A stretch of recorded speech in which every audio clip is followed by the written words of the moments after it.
maging kaagapay.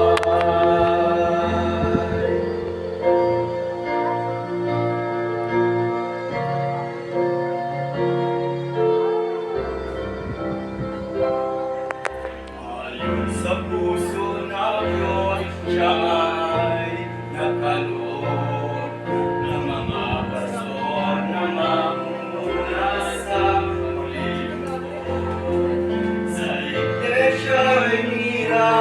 inibig mamuna upang tayo'y mabigyan unawa.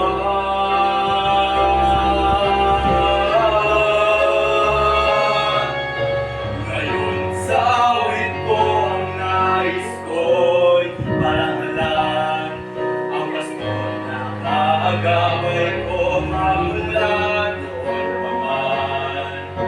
Pag-ibig na nararapat sa kanyang ilaas, nawa'y manatili ng kailanman.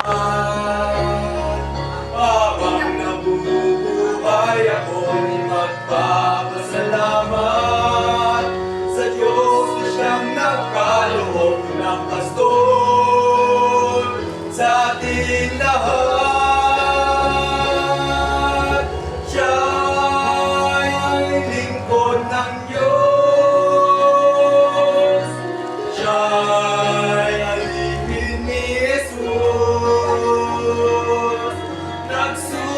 Ng buhay at ito'y inialay sa pangalan ng Ebanghelyo na may buhay.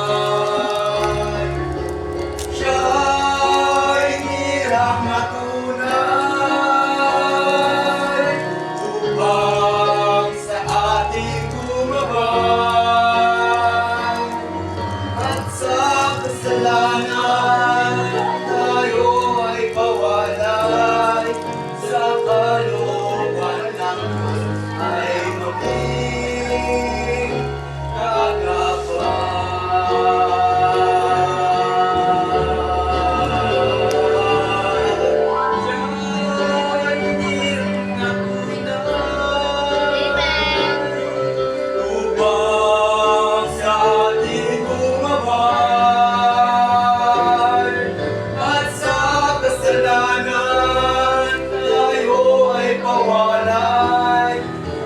kalooban ng Diyos ay maging